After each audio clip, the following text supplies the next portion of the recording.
Namaste and welcome to yet another episode of Passion Fruit. Today we have with us Aditi. She is a very young and budding, talented harp instrumental expert. She is currently pursuing her 10th grade here in the Greater Dallas community, and we are excited to have you here for getting to know more about yourself, the instrument, and the music surrounding it. Welcome. Namaste. Thank you. Yeah. Aditi, tell us about how you got interested in music to begin with. Since I was young, both my parents, my mom is a dancer and my dad, he Okay. plays mandolin. So they've both been playing music for me, and it's been a very prevalent part in my life since Okay. birth. But Um, that sort of instigate you to take music as a, let's say, passion, or were you just inclined in, let's say, being associated with music as a listener? at first it was just listening, and then later on, like I started playing tunes on the piano, Okay. and then so that like drove me to like want to learn the piano. Okay. And that's how I started playing. And was that mostly, let's say, film songs, pop songs Film to begin songs. with? Yeah, Okay. just the melodies and Okay. whatever I Indian could movie grasp. songs, Western movie songs, pop songs? Mostly Indian, but Indian. whenever I could do Western, I tried. Okay. So did you have a, let's say, sort of a self-learned technique to begin with on the piano, where you just enjoyed and you tried around a few notes and you saw, okay, what should I do to get the melody right? Or did you start learning with the teacher right away? No, first it was all just by myself, like Okay. on a keyboard. Okay. Yeah. And did you play around with some of the knobs in the keyboard trying to Yes. create different sounds? Yeah. Okay. Was there anything that you can remember you were really intrigued by, or you felt as a funny sort of a MIDI sound that the keyboard generated? Mm, s- saxophone for some reason. Saxophone, right? And You then liked it, or was that not yeah, a it was like humorous? yeah, it was humorous, and Okay. harp was also on the keyboard. Oh, was it? Yeah, so Okay. it was fun to hear that. Okay. Okay. And then when did it solidify for you to, let's say, see music more as an interest rather than just, let's say, a casual hobby? I think first when I started lessons, I was still very young, so I didn't see. I thought it was just another thing to practice, but then Okay. as I went on learning piano with the teacher, it became more interesting, and I wanted to like refine my technique and Okay. learn it And were you learning predominantly at home to begin with, or was this home and school? at home. At home. Yeah. Okay. And then did you take it more into the school? When do you guys start to learn music in the school? In elementary school, you have a music class in the Oh, day, okay. Okay. but then in middle school is when you actually like take up an instrument and start learning Got it. in the school with like a Okay. band or orchestra or something. Okay. So you had to register yourself, or do you audition and show them that you're capable to be a part of that? Or is it just like a class, as long as there are slots, you sign up and that's fine? For most instruments, it's as long as there are slots, you can just go and sign up, and it's first come first serve. But Okay. for harp, most schools will take auditions because they only have 3 per school. So Okay. Let's come to that. yeah. So what caught your interest with the harp? Uh, it's actually a funny story where we were just at the instrument. There's an instrument selection night that you go Okay. to, and you can like look at all the instruments and try them out. And the harp had the shortest line, so we went and Oh, stood okay. in the line.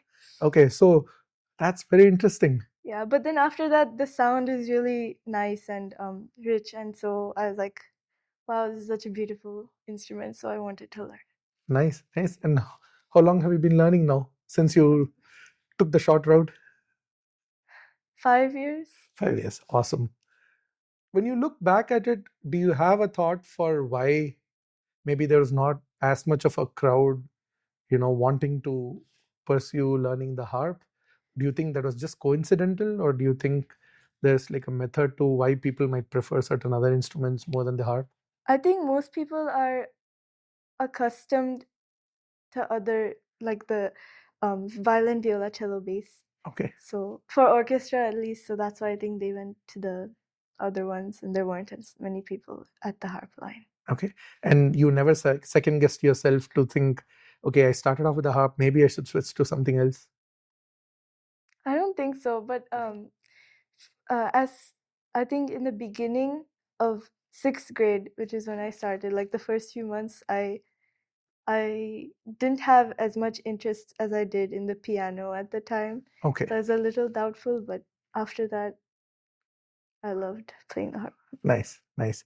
And is there any part of, let's say, playing the harp through the years that you have developed a taste for that you might not have known, or maybe you didn't prefer earlier? Maybe some technique sides which you started off and you thought, not a big fan, but then with time, maybe more listening, more familiarity, you now feel. I mean, I'm just giving an example. It could be any, but any such thing that comes to your mind. Um, at first, playing in general, especially like glissandos. I know harp is famous for glissandos. Right.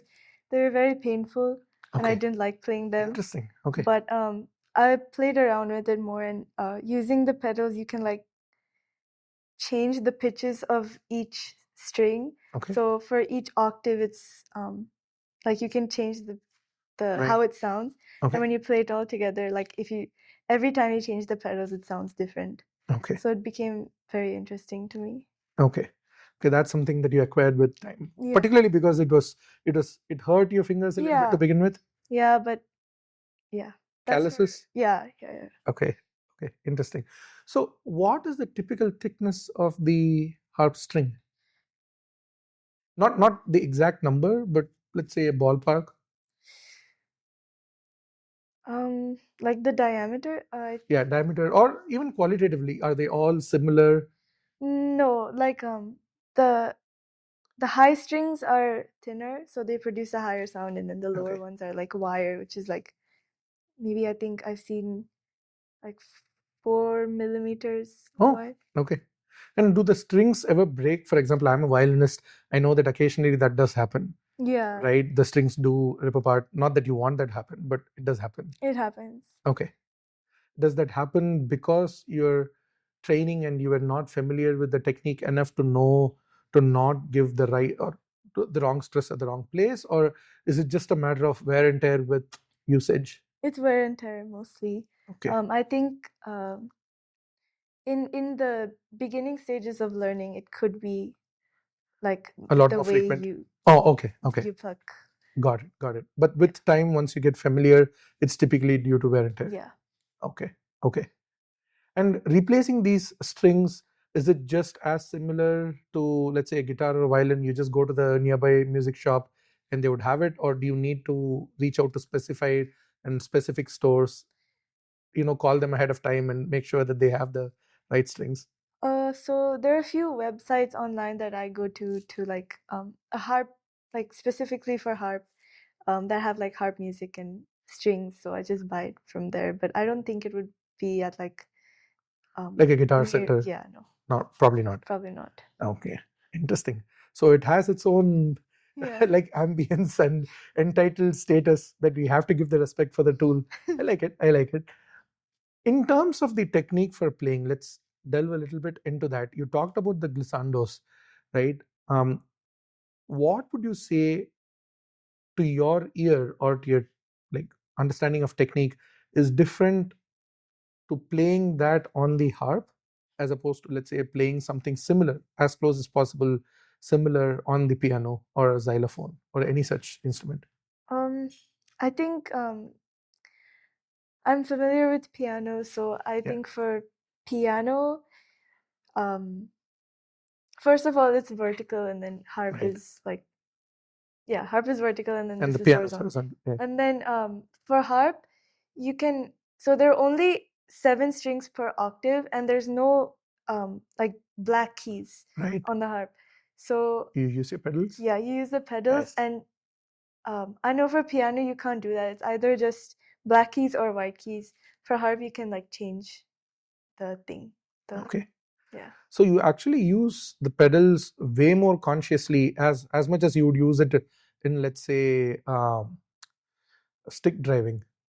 Yeah. right? In the sense, it's not just a question of mellows or tone or sound as you'd use in the piano, Mm-hmm. as opposed to a louder sound, things like that. Here, it's actually a pitch change, which means Yeah. that if you do press the pedal as opposed to not having it, it would be entirely differently tuned, Yeah. right? So, how long did you, or how long do you think it took for you to get a feel for having the rhythm of the song, not just on your hands, but also on your feet? Um. So for each song, the pedal, like how you have, Technique. yeah, how you have to change the pedals are different because they Okay. require different notes. So for each song, you kind of have to memorize what each song and its key changes demand. So I think it does take a while to learn it because first I tried to learn the notes on both my hands. Okay. And then in the middle of that, since I also have to use the notes and I can't just not play the right notes, I have to change the pedals. And then as Right. you just practice more, it comes. That was exactly my thought, which is that unlike the piano, where you can learn to play it in one sound or volume or tone, and then you can always add the dynamic of the tone independent of your technique on the hands, here, if you do not change your pedal, you're actually not hitting the right note, Yeah. right? So you have no option other than learning both Yeah. together. That's very interesting because it's not commonly understood or let's say imagined. It's not a part of your normal imagination that for a non-percussive instrument that you need a hand feet coordination, Yeah. right? That's very intense and interesting. Do you have anything particular as an anecdote that you remember where maybe in spite of the fact that there is a certain level of difficulty associated with the technique, that for whatever reason you were able to find a click with practicing something and it came to you really quick, and that you would not normally see or have experienced that with, let's say, some of the other pieces that you learned?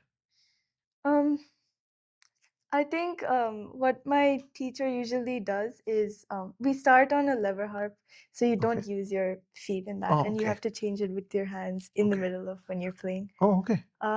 But my first solo that with the pedal harp, it took a while. It took a few months to learn because of the pedals. Nice.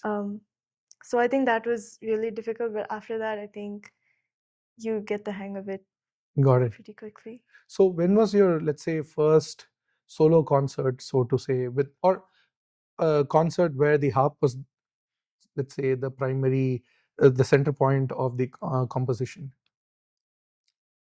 Oh, like a solo performance? Solo performance, or maybe even like a quartet or Oh, any arrangement, but centered, the piece centered on the harp. um, there are some harp ensembles that you can like look at. So I think those ones were fun to play, and like we have a annual harp recital every year for Oh, all okay. the students in this district Got in it. Okay. FISD. Okay. So that I think in And so that, you would submit for auditions and then get selected, or do they just bring, because it's a smaller community, they just bring everybody together? yeah, everyone who's in the program can just like actually it's mandatory. Everyone who's in the program Has comes to to. play. Nice, But nice. it's a really nice experience because it's I think many families that come, it's the first time that they see that many harps in In one one place. place, Yeah. and like the sound of a harp isn't that loud, I'd say, but with all those harps together, like 50 or so harps, Wow. it's very loud and it's very 50 nice. harps. Yeah, Right. Do you guys get together and practice beforehand? yeah, a few times, Okay. two times, I think. Nice. So you have 50 harps coming together thrice. Yeah, That's nice. Curious, how much does a harp cost? It looks massive. yeah, like I think 29,000. Wow. Yeah. Okay. Actually, I have a more serious question around this, which is that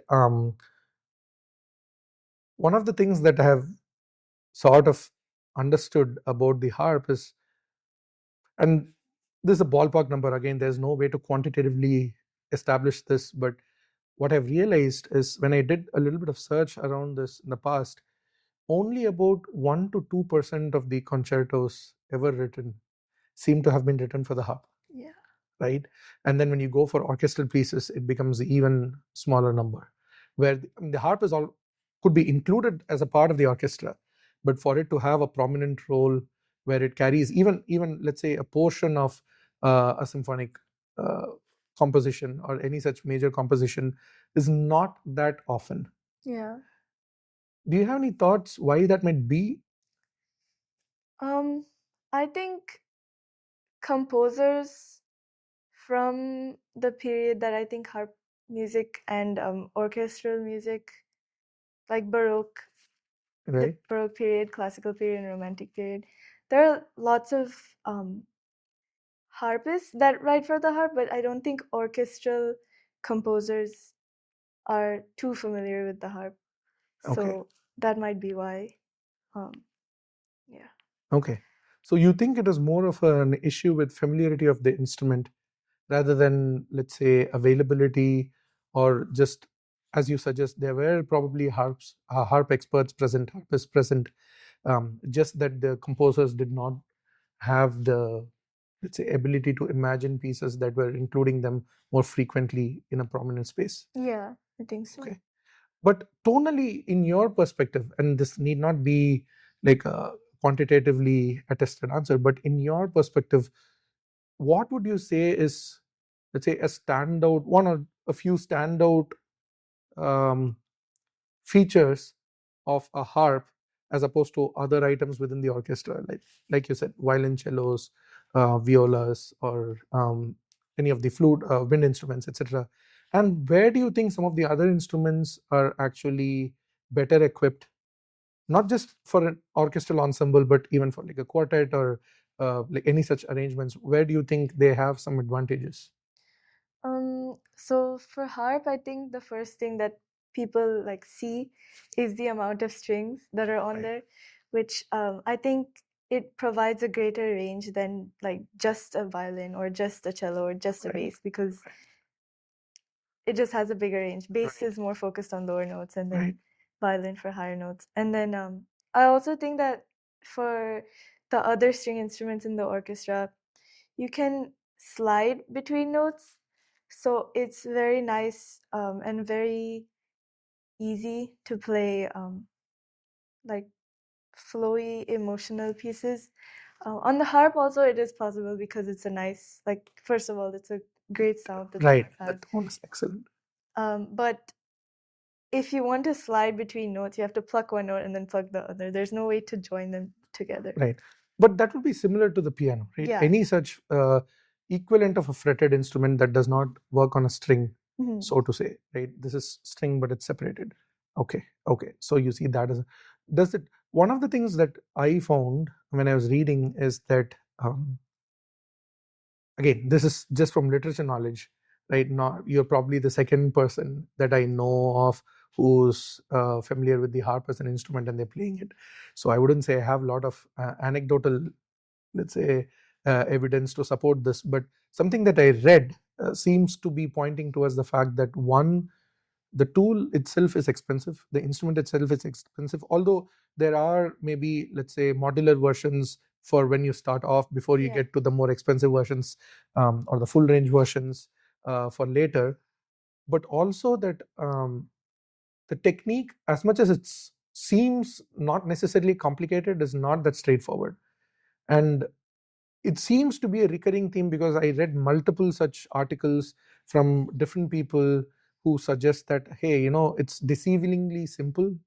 It's not as simple as it looks. And so there is a reason why people might not prefer it as much. I did not necessarily notice that there was a dropout number established, that people start off with it but then move to something else.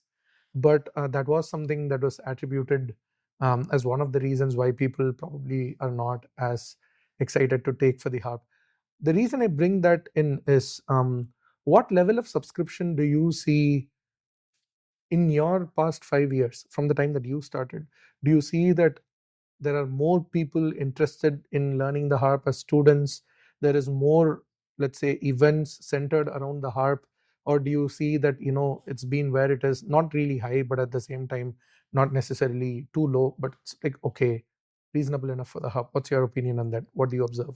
I think it is okay. Okay. Um, from what I've seen, there has been a little bit of increased interest because I know kids who have older siblings, like the harp program started like not 20 years ago, Oh, okay. so pretty recently Okay. in our district. And lots of people have older siblings that have graduated and have graduated as harpists, so they're inspired to start in middle school. Okay. I think that's why there's a little bit of increased interest, but other than that, I don't see any um, interest too Okay. much. What do you think might be able to spur some additional interest? Do you have any, let's say, thoughts that you think can create more interest amongst youngsters to take up the instrument? Maybe not necessarily as, you know, the sole focus or like their expertise on a single instrument, but at least to try it out when they start amongst multiple other things that they may do in their lives. Like, you know, many people do multiple extracurricular activities, right? So I might try a bunch of things and I might also try the harp to begin with. And then maybe if I really like it, then I go on to pursue it with more rigor, right? Do you have any thoughts for what could engage or encourage them to do that? Um, I think just going outside and playing somewhere Okay. could help. Because even if those kids don't see, maybe someone they know sees and can recommend it to them, or yeah, some I know a few people have gone to retirement homes and played Oh, nice. um, Okay. for their volunteer hours, but it helps spark interest in kids um, and other people. Okay. And as far as concerts or competitions go, I know you mentioned about the annual Frisco Mhm. school district thing, but are there others that you go to, others that are available for people if they're interested? Yearly there's a competition called All Region, Okay. where kids in a district can compete against each other, and whoever goes above a certain margin can earn a seat in the All Region Orchestra. Oh, nice. And Okay. then from there, the highest orchestra students can again audition for area, which is the next level. And then if they pass that, then they can go and play in the state level orchestra. Nice. Nice. But would that be, let's say, the same equivalent route for any instrument and similarly for harp, or is it different for harp as opposed to the others? Um, the amount of people for each instrument differs, like who are people who are accepted into Okay. the orchestra. Because I know harp people, like there's not as many people who play harp, obviously. Okay. And like say for violin, the top orchestra in all state would accept like 26 violinists, but for harp it would be 2 or 4 violinists. Okay. Um, for For harpists, harpists, yeah. right? Okay. So based on the number of people who, and also it's based on the requirements of the piece that the orchestra is playing. Okay. Yeah. Let's take a segue back to what you mentioned with your piano. You mentioned that when you started off initially, that you pick up movie songs that you really liked by the ear, and then you just try to play it on the piano.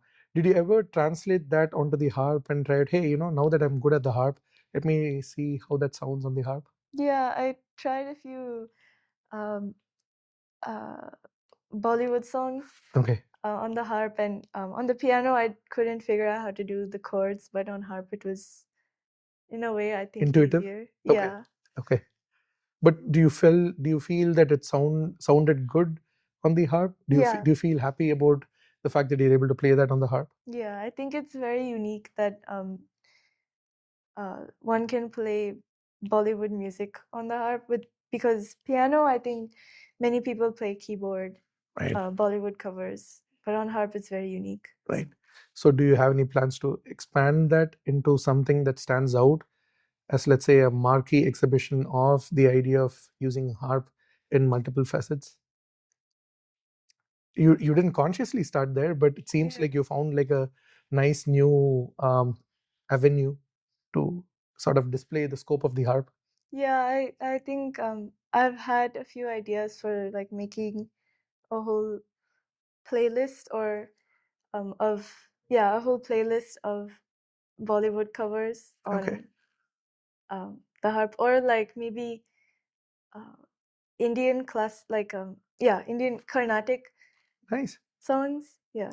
Okay, just curious. Have you meddled with recording on a digital platform like home studio? Just plug in with a computer, play your keyboard, piano, or your harp, and then just record it into a digital platform, and then see how you can edit it and then post it onto YouTube or things like that. I haven't personally done it, but just once with the collaboration with the mandolin Rajesh and Selva Ganesh sir. Okay, Um, yeah. elaborate about that. That's a curious collaboration. Uh, How did that come to play?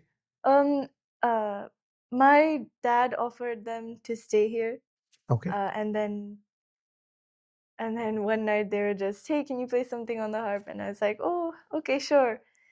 And so I played the introduction to that, and I kind of improvised it. Uh, and then they asked me to play the chorus or the background, and it became a video that we made. nice, nice. So, what was the song that you played? It was Lotus Feet by John McLaughlin. Nice. And was that their choice? Did they request that specifically of you, or did you choose that because you were more familiar and you wanted to play that for them? I wasn't familiar with it yet, but it was a nice piece. They requested Nice. it. Okay. So you were able to, you had never heard that before? No, but Or maybe very yeah. faint memories. That's nice because how did you mentally, what was going through your thoughts when you're playing the prelude to the main song and then subsequently, I guess the chords, the progression, I don't know. You can let me know like what was going through your thoughts then, but particularly for the prelude where you're playing a solo, Yes. right? And how did you come about it? How did you create that prelude, and how did you or what was your thoughts behind merging that in alignment with where the song starts? So first, the ragam. I tried to put the raga onto the harp with the pedals and Okay, adjust the pitches. And then from that, I just started with like arpeggios. okay, Um, and somehow I found something I liked, and it became the prelude. nice. From that, for the chords, it was 6/8, I think. Okay, So 6 beats, and then I just played the same thing over and over again for the chords. It was like one chord progression again and again and right. again. And you just repeat it through the Yeah. song. Nice, nice. For the prelude, it was interesting. You said that you played the arpeggios. So, in your experience, especially because you're familiar with Carnatic music, as you say, starting with a major scale arpeggio, right? How would you transpose that to different ragas? Do you think that there are some preconditions that okay, it has to have all these notes for me to be able to play an arpeggio, or is it possible that it does not matter how many notes the raga has in the scale, that is whether it's pentatonic or it has 6 notes or 7 notes, it does not matter, you would still be able to identify a sequence of arpeggio that you can play within the scope of that raga for the notes that align with the raga? So for each raga, I know that like for pentatonic scale, there's 5. I try to just stay within those 5 Okay, on the harp. nice. Um, I do think that if I go outside that, it won't sound like quite the same raga. Right. But yeah, I try to stay within the same number of notes and Okay. which notes that I play. So then when you do something like that, do you still keep the chords within the raga notes as well? Or do you say, okay, I can take some flexibility around the chords? I tried it a little bit of flexibility. Okay. Um, yeah, if there's like I know in Arohanam there can be one ma, and Right. then in Avarohanam there's Right. another ma. Right. So it's kind of tricky with that. But I try to just look at the melody line and see if it's ascending or descending, and based on that I decide which type of ma Okay. it the chords can use. Right. So Right. Nice. And you generally, as maybe with the songs that you're really familiar with, you don't need to sit down and have a conscious effort. But let's say if you're not really familiar, would you listen to the song sufficient number of times and then just go on to the harp, and you know what are the transition points where you want to have the chord change, and then you would just go with that? Or would you sit down, make sure that you have some rough notation for yourself, not necessarily of the like beat structure and every single point, but just identifying, like what you said, okay, if there are two different notes, one in arohana, one in avrohana, what might be the right chord choices or interesting chord choices? Do you, what I'm asking is, do you improvise as you play, or do you sit down and have some, let's say, beginning ideas that you formulate and then go on and then play around and improvise from there? So first, if I'm interested in playing a song on the harp, I listen to it lots and lots of times, Okay. so that I'm familiar with it. And then I sit down at the harp, Okay. and I try to figure out the melody. Okay. After the melody, then chords are the only difficult thing where I have to like write down each chord. So while I'm sitting at the harp, I can make the notations so that I have it for next time. Got it. And do you ever see yourself putting together, let's say, compilation of all these efforts into, uh, uh, let's say, a full-fledged program for audience to come and participate? I know you mentioned just a few minutes back that you're probably tempted to think about compiling all these songs into a recording, right? But do you intend to perform live? I'm pretty sure people would be excited to see, how that sounds. And there's always a sense of relatability that comes with like familiar Carnatic songs or movie songs, and then people sit down and just enjoy like an evening of music I with do. Aditi. I'm not sure about performing them live. I know I've done one performance of Bollywood live. Oh, nice. Okay. When was this? I think 2021 or 2022. Okay. Yeah. Was that consciously for an audience or just like a home? It was it's a program called Tare Zami Par, and I played Churaliya. Nice. On the harp. It was fun. And was this a solo, or did you have other accompanists with you? It was a solo, but there's a background track playing. Okay. So kind of like a karaoke thing. Okay. But with the harp. With the harp. Yeah. Right. This is really interesting. You have sort of highlighted two very intriguing aspects of your early journey with the harp. And maybe it's a good time for us to hear you actually play, and to also hear you off your recording that you mentioned earlier with two legendary artists. Okay. How about that?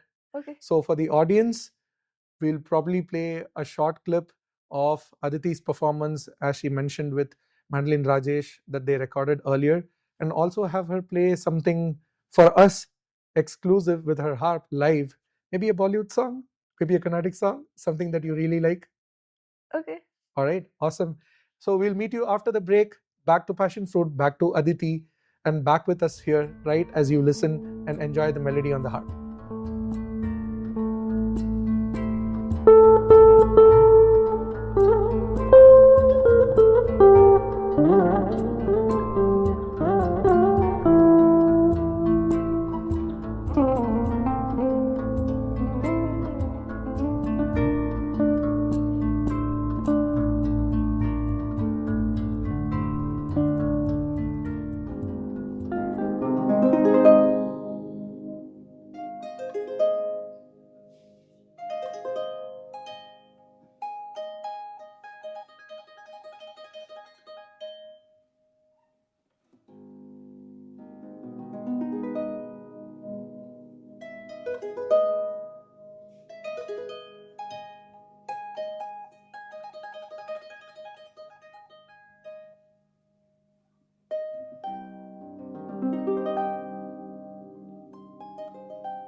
That was awesome.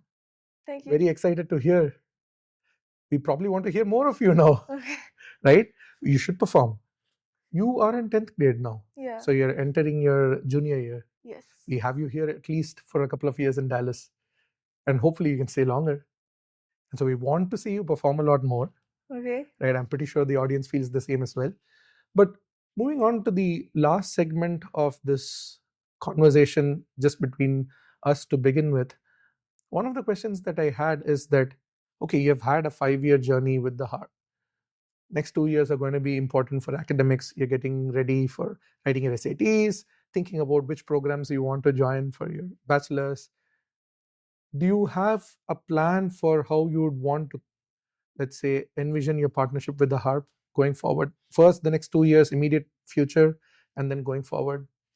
I plan to continue throughout high school and compete in the same competitions that I have, Okay. like all state, all region, and the solo performances and all that.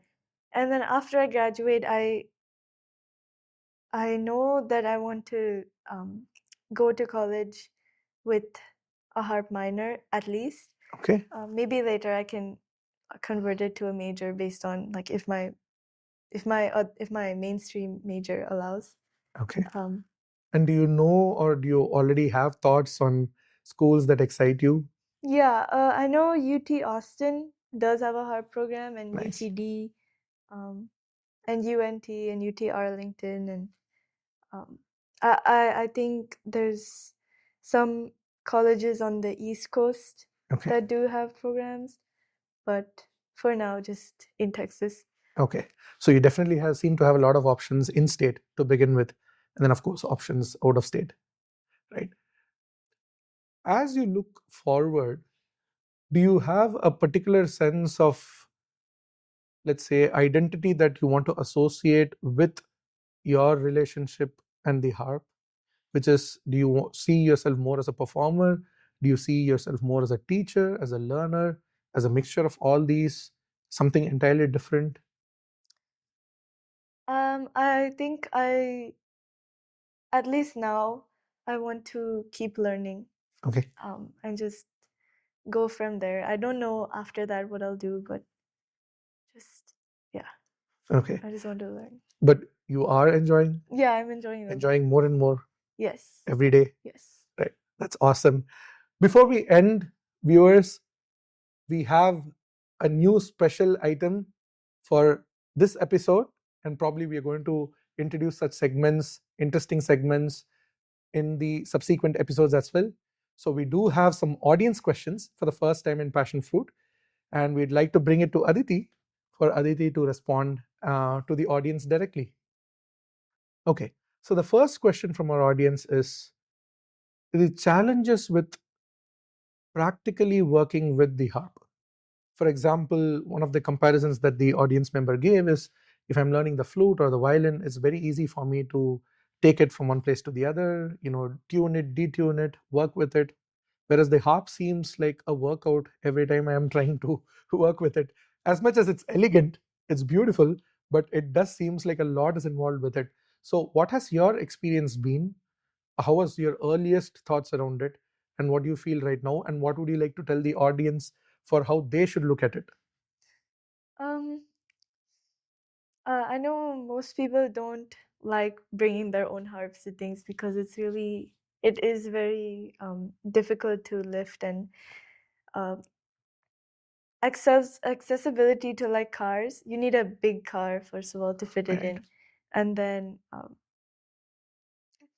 you need a dolly to drag it around and take it, Okay. and then a harp cover that goes on first, and then you drag it, and then you put it in the car if you have to take it somewhere. And then otherwise, tuning, there's a lot of strings to tune, so it takes a good 5 to 10 minutes, maybe more, to tune. That's If it's that's still pretty quick. yeah, that is quick. As you keep tuning it, You get familiar yeah, with it and you can do. it becomes faster. And other than that, chairs, I think you need a good a chair that's a good height, because each person's height is Fair. different and they have a Right. different size torso. So Okay. um A chair with adjustable heights is necessary, I think, especially if it's a young kid who's starting to learn and who's going to keep growing. Okay. And do you think that in the same line of questioning, do you think that there could be a makeshift arrangement where, for example, you have a harp at home, you practice on that, but as long as it's a standard size, that for most events that you're actually going to perform live, that they might actually have a harp there because it's inconvenient for everybody to be expected to bring their own harps? Or is it always the case that your instrument you bring wherever you go to perform?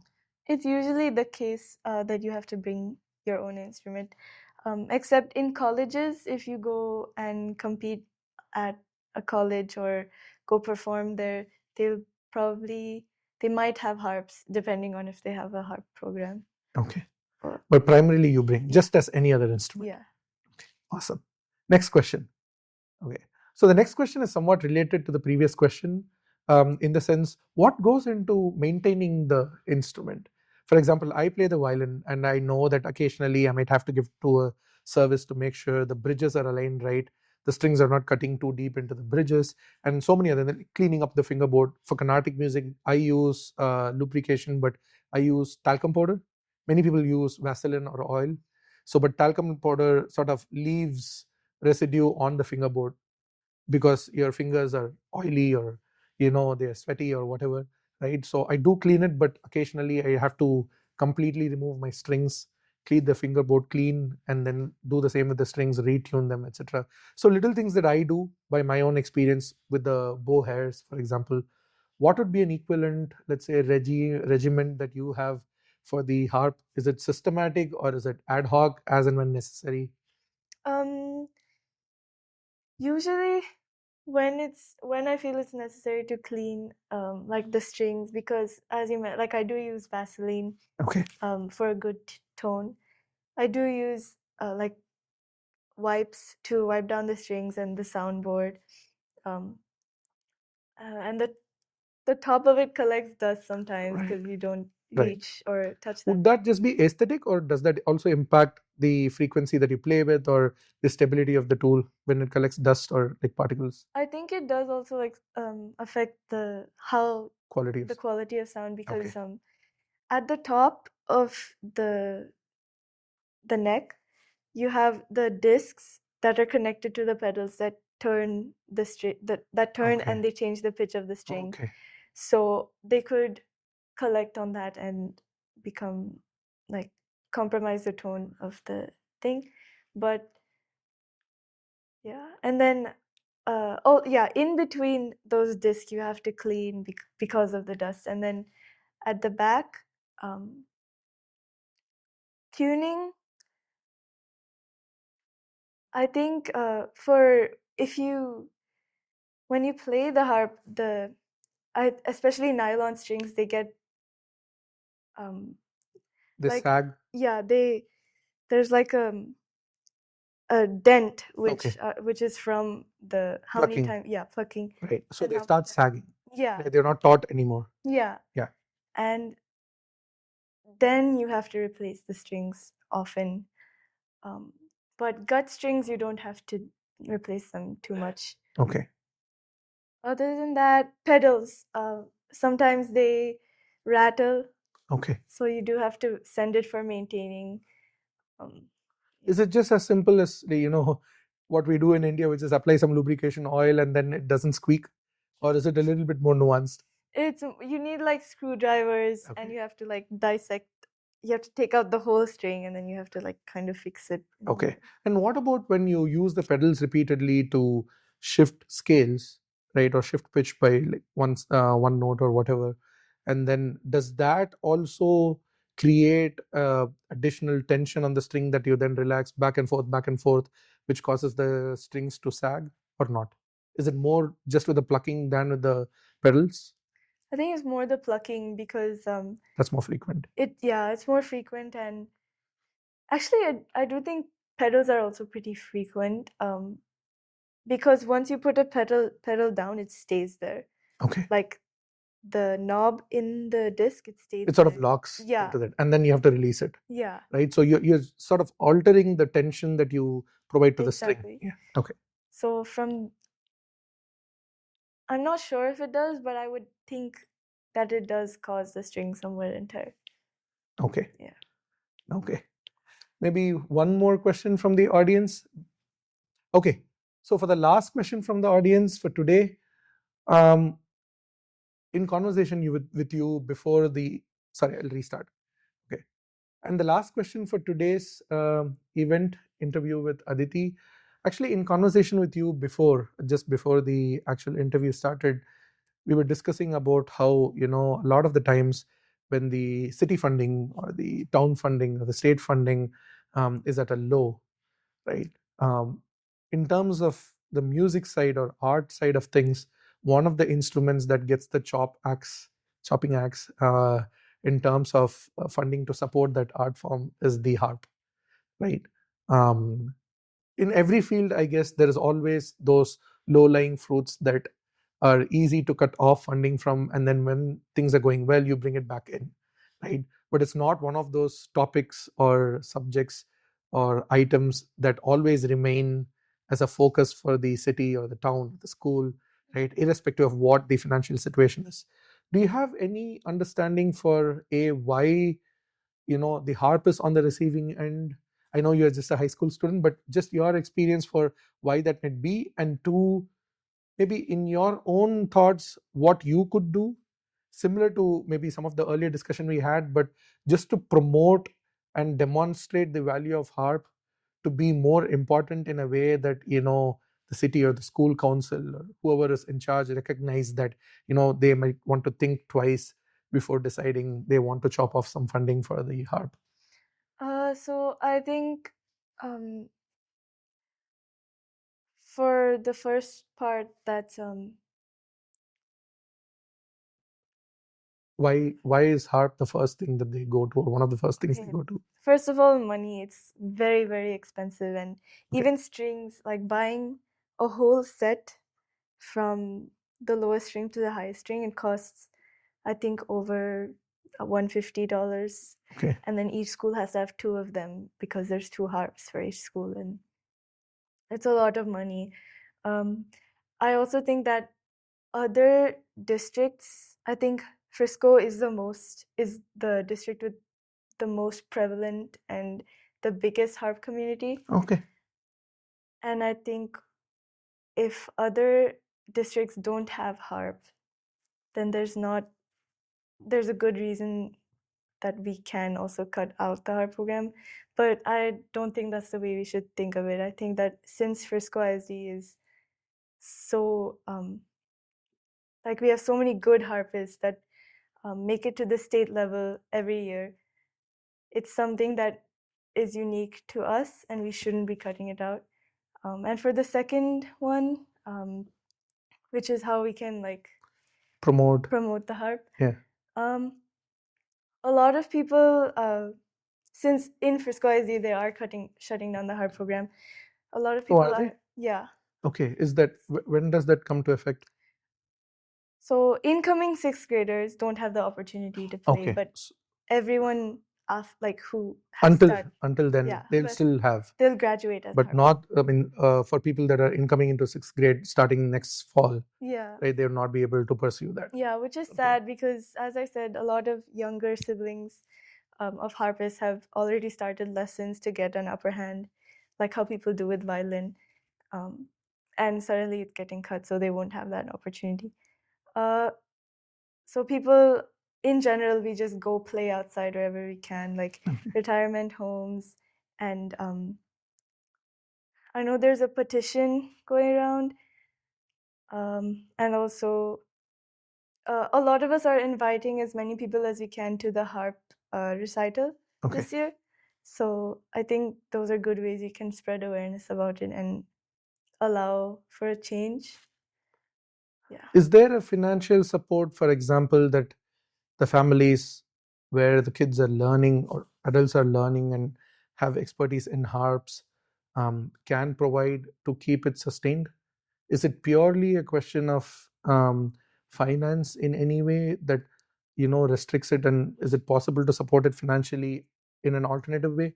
Like, could we go to the city council or the school council and say, hey, look, these are 100 families and they're ready to pitch in like whatever amount, and if that meets what you annually allocate as a budget for this art form to be continued in school, then would you still consider doing that? I know this might not be a conversation that you've had, but I'm just curious if you've heard any tidbits around what the reasons are, and if there can be any outside chance to somehow convince or cajole the institution or establishment to reconsider.